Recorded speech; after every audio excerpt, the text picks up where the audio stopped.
Good morning and welcome to Between the Covers. I'm David Naimon, your host. Today's guest is debut novelist Alexis Smith, the author of the book Glaciers, published by Tin House Books earlier this year.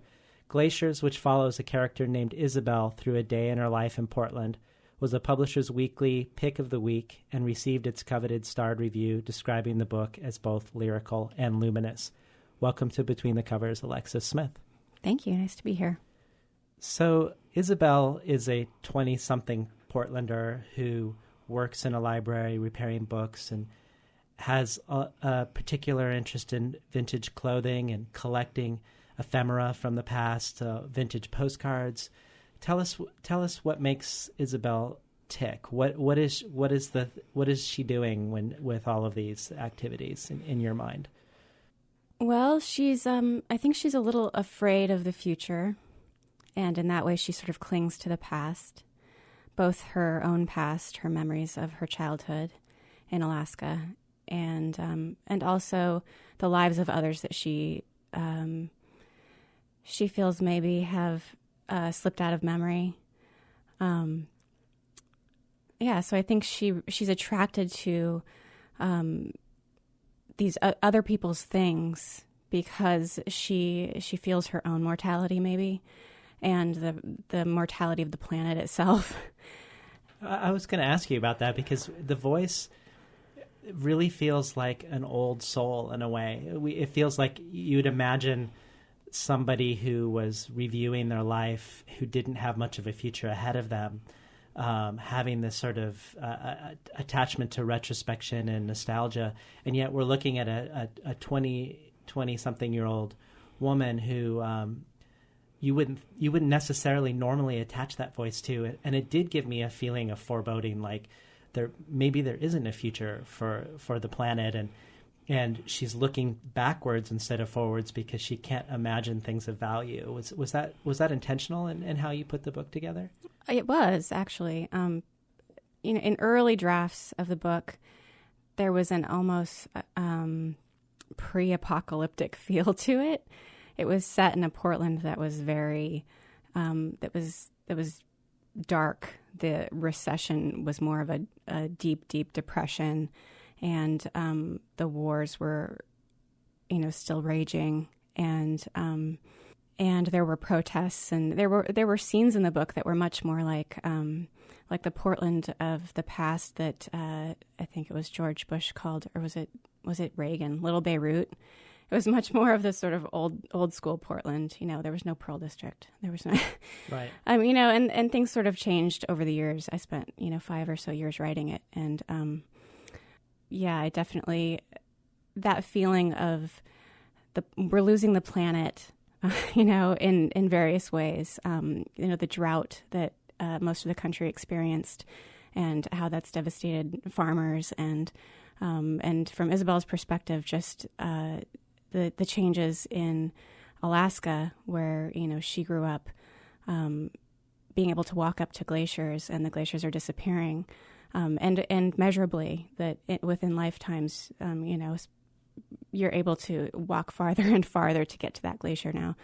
I did want that to come through, but not without hope. Also, I had a child in the sort of the middle of the writing of this, and that kind of changed my perspective a little bit. I want there to be hope. And do you feel like that came into the book in the process of writing it, from not being a mother to becoming a mother while writing the book? I do, yeah. The original manuscript I wrote for my graduate thesis before, my son was even a twinkle in my eye. And you get a different sense of the world through your child, and not that people without children can't also experience this, but it does shift your perspective quite a bit. One of the ways in which I think Isabel makes a gesture of hope is she seems to be a person who she's looking for things of value to preserve them or to fix them. So she's not only working in a library, but she's particularly working with damaged books and repairing them. And in a way, it feels like she's doing the cultural archaeology with the other things she's seeking out and collecting around her. as a way of preservation of something that may get lost otherwise. Is that where you find the epicenter of hope in Glaciers? In a way, yeah, and also in the feelings that come from those, the feelings that come from the, as you put it, cultural archaeology. I love that term. It's as if by looking back, she can rescue those lives that have been lost and the images of the city that someday may be sunk, and bring it into the future with her and carry it through. And that sort of carries over into her relationship with Spoke, who is going back to war. And, there's this, I didn't explicitly put it in the book, but there's a sense that they will stay connected. And that's another way in which I hope that, there's something to look to in the future, the end of the war. And Spoke is a potential love interest who also is involved in fixing things in a way in Portland. Mm-hmm. So he repairs computers. Yes, and also grew up learning to rescue things that other people had sort of tossed out with his grandfather. They fix things. They fix bicycles, clocks, whatever. Yeah. Well, let's let our listeners listen to a little bit of the prose from Glaciers. Do you want to introduce the section you want to read? Sure. It's one of the sections that is about Isabel's memories of her childhood, and this one's sort of it's about something she doesn't actually remember, but she has seen pictures and has sort of gathered information from family members, and it's about her parents going back to Alaska after she was born in Seattle. The ferry from Seattle was crowded with other families. Not Alaskan families, but the kind of loose-minded travelers who pointed and photographed without really seeing. Like other great creatures before them, the glaciers were dying, and their death, so distant and unimaginable, was a spectacle not to be missed. The ferry slowed where a massive glacier met the ocean. A long, low cracking announced the rupture of ice from glacier. Then came the slow lunge of the ice into the sea. This is calving, when part of a glacier breaks free and becomes an iceberg, a kind of birth. The calving sent waves rocking the ferry. Hands gripped railings and feet separated on gritted steel. There were shouts of appreciation and fear, but nothing like grief, not even ordinary sadness. North of Juneau, the boat lingered near some rocks. A voice announced that below, starboard, was the wreck of the Princess Sophia, sunk in a storm just before the armistice. A gale whipped the ship over some rocks and tore her open like a can of salmon. All aboard died in the oily, frigid water. Only the captain's wolfhound, which made the dark, impossible swim to shore, survived. He shivered and howled among the rocks until rescuers carried him away. Only a few yards of mast were visible above the water after the ship went down, and the wind and waves had driven the bodies of passengers and crew miles along the coastline. The travelers, pondering this tragedy, lined the rails to peer into the water. Somewhere beneath them, they contemplated, were the disintegrating remains of a boat not so different from the one they were on. What did they expect to see in that water? Their own wavering reflections stared gravely back at them. In case you just tuned in, we've been listening to a section of Glaciers. We're talking today with debut novelist Alexis Smith. The imagery of the glacier giving birth and the fact that the glaciers are at the same time dying it seems like a really powerful one. And I wondered about the role of gender in this book. And it feels like a gendered book in a sense. And I didn't know if that was accidental or intentional, but the main character, the woman being the main preserver, and at least the heterosexual men in this book, one is going off to war and her father works in oil rigs, and so in a way you see them sort of as distant and participating in some way and harming the earth. Was that something that happened accidentally on the page, or do you feel like you're making a statement of some sort with Glaciers. I honestly didn't think about it in a gendered way like that necessarily. I did intentionally draw a connection between her father. Isabel's father works on the or had worked on the North Slope when she was a child for an oil company, and Spoke, of course, is going off to Iraq, and has been in Iraq, and sort of the connection between, the fossil fuel industry and war and the state of the planet, and connecting these two men that she loves to that was intentional, definitely. I didn't think about it in terms of her, of she, the female spectator of this, or being the preserver. I haven't thought about it in that terms, but I think she's uniquely positioned as a woman to look at these things and both feel compassion for the men in her life who are sort of, her father needed a job, her family needed to be fed, and that was where he could make money without a college education, and also, feel for him in the sense that he sort of had to go do that work and not really know what it was doing to the planet or what part it was playing.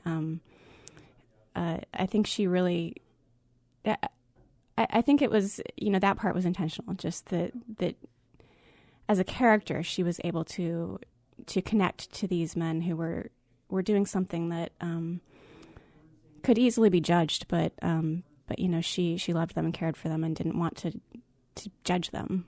It doesn't feel like the book takes a judgmental position on those characters, in my opinion. Right, as yeah. a reader, it felt. Good.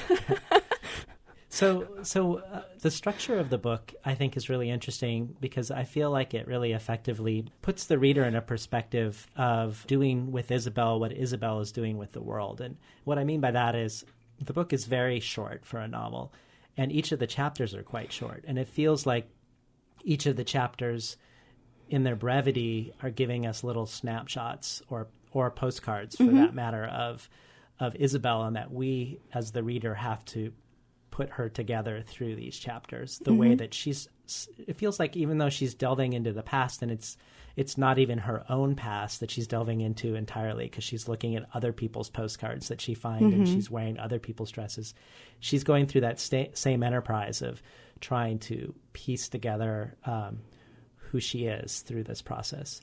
And I love that mirroring between the physical book and the emotional process of the protagonist. I love that you noticed that. It was definitely part of the process of composing it, and that from the very beginning.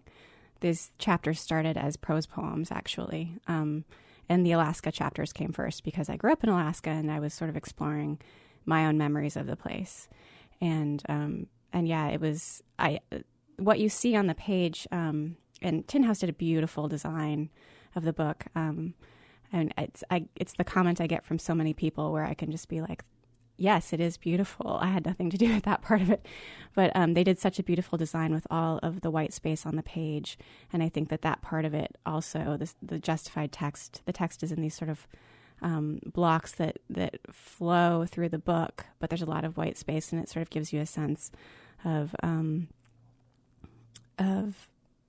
I don't know, movement in the brevity. Like, there's, like you said, the small chapters where each one is sort of its own little scene, or its own postcard of her life. And yeah, it comes together really, they put it together really beautifully. So I just want to compliment them on that.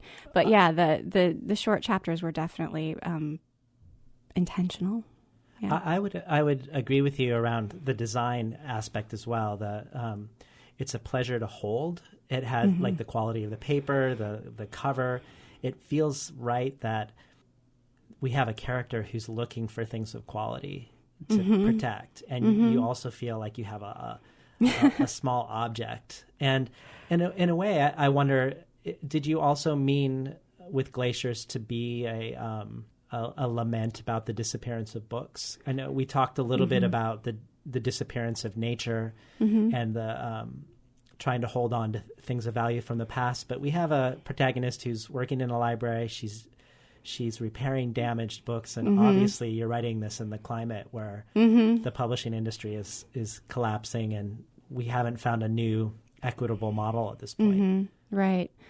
I would say at the time that it wasn't really at the fore of my mind. I mean, I worked at Powell's for 8 years and have always been a huge advocate of books, obviously. But now I realize like her job is in danger. Like there's, as libraries move more and more even towards ebooks, and if they can work out the contracts with big publishers, which is another story. But I was just discussing with somebody the other day whether or not you could have the same experience of this book if you read it on a Kindle. And I know lots of people have. I know I have friends who have read it on a Kindle, and I guess I should ask them. But I would say that the beauty of the book itself and the themes of the book definitely support my theory that books will be around forever because they are beautiful objects. Besides just what is inside them. But if more and more publishers would concentrate on say, putting out really beautiful objects that people feel, comfortable spending their money on more than one level, then maybe they wouldn't, be in quite the position they're in. I don't know. Giving out $1 million advances to one author and then, not putting another author out in paperback or things like this. It's kind of another conversation, I guess.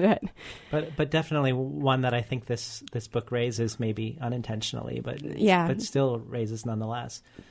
In case you just tuned in, you're listening to Between the Covers, and we're talking today with novelist Alexis Smith about her first novel, Glaciers.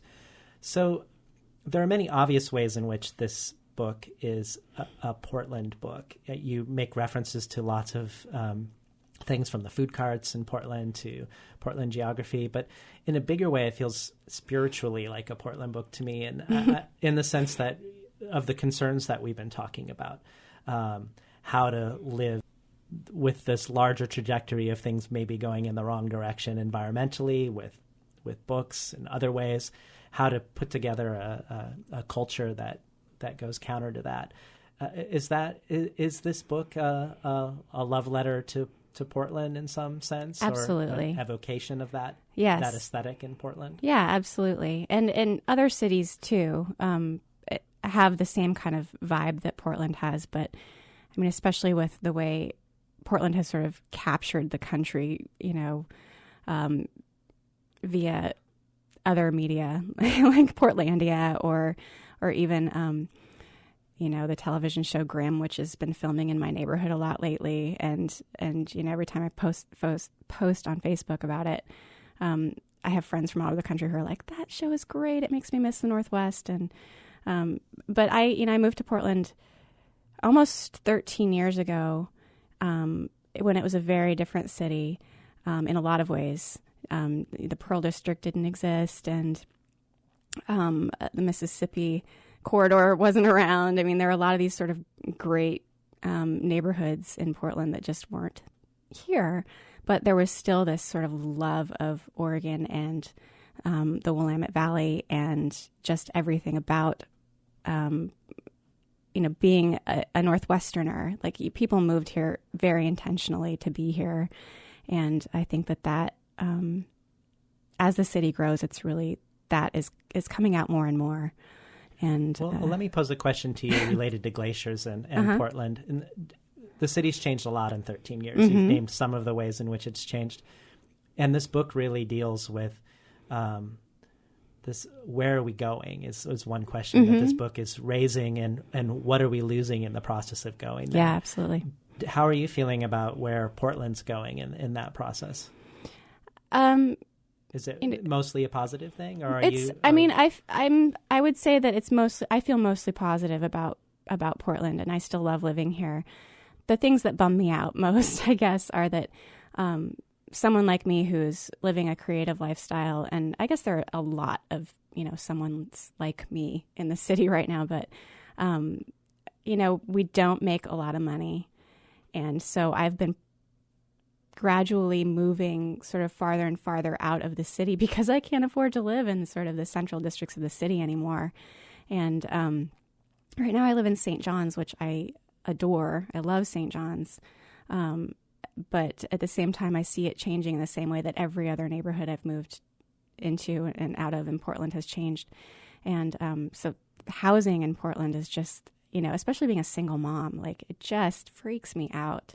It's like, how am I ever going to afford to buy a house here? How am I ever going to afford to stay in the city? And, barring having Oprah pick my book in my next book or something, you know what I mean? Like I like the existence I have. I don't aspire to make like tons of money or anything like that. But how am I going to keep living in this city when I sort of am just eking by right now?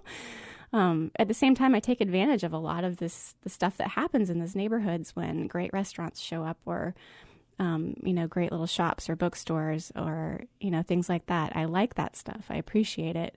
I appreciate the ingenuity of the people who are opening their own businesses. And well, even though these aren't the concerns of your protagonist, Isabel, specifically, this sense of fear around the future, like you're expressing for your own life, it seems to definitely be in Glaciers. Did you ever wonder whether you were going to write fiction versus memoir when you started delving into your memories from Alaska? I didn't.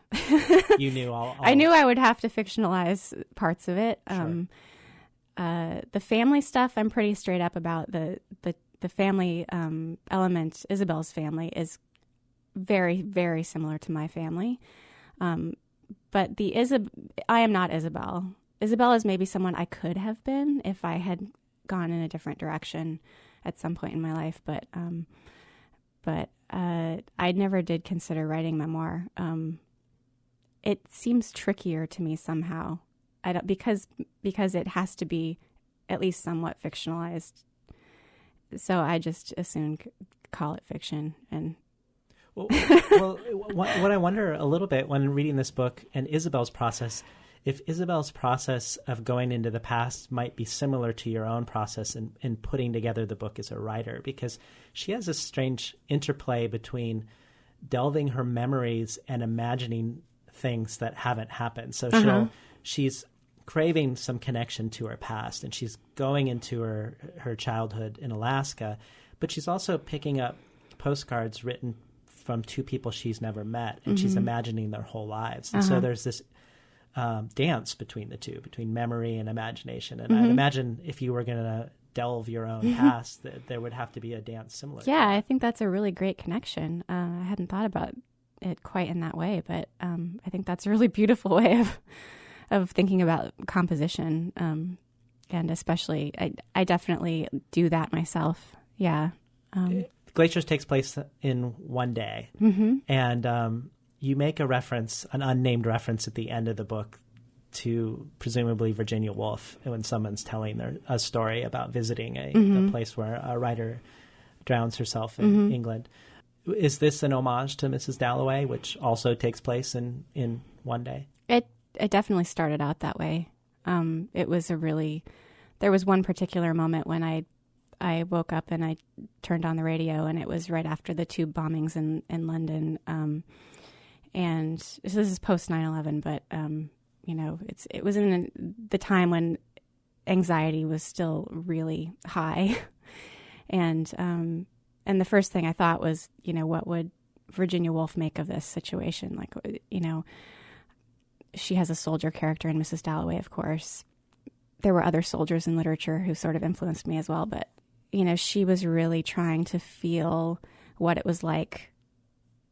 She was trying to express what it felt to be a person outside of the war, but in the war, in Mrs. Dalloway. And I was really struggling with my feelings about the war at the time as well. And so the sort of present of the book started at that moment with that idea.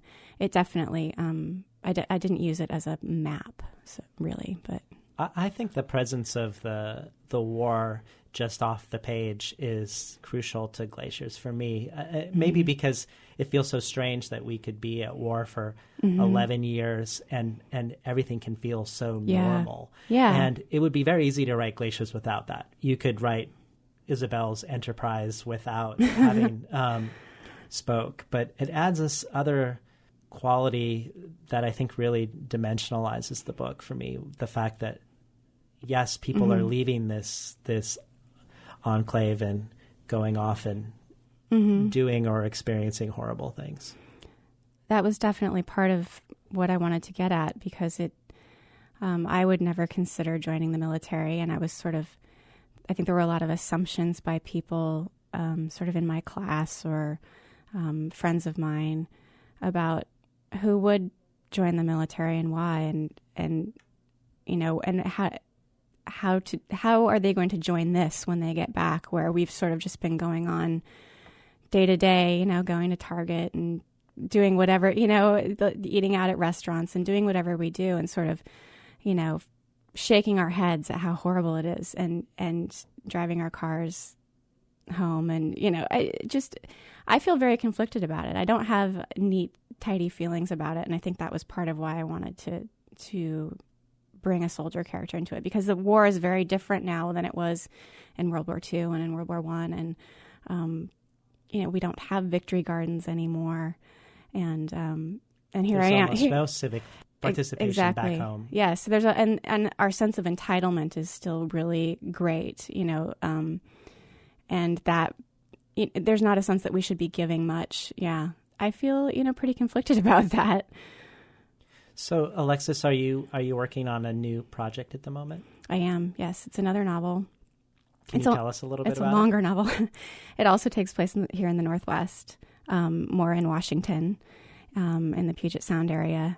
And there's a bit of a mystery to it, but also with a female character sort of in the lead, and very different from Isabel, I'm discovering. But are you finding that this book is so unique in its form and structure and tone that you are writing your second novel in response to wanting to do something different because of the time you spent with Glaciers, or is that interplay not necessarily there? Well, it's curious because Glaciers being my first book and never having done it any other way, I am finding myself right now thinking, what is the shape of this book going to be? Like, are the chapters going to be long? Are they going to be short? And what's going to work for telling this story? And it really just has brought home that each story has its own form, its own shape. And finding that is not easy all the time. Well, it was a pleasure reading Glaciers and having you on Between the Covers today. Well, thank you for having me. We were talking today with Alexis Smith, debut novelist, the author of Glaciers. You've been listening to Between the Covers. I'm David Naimon, your host.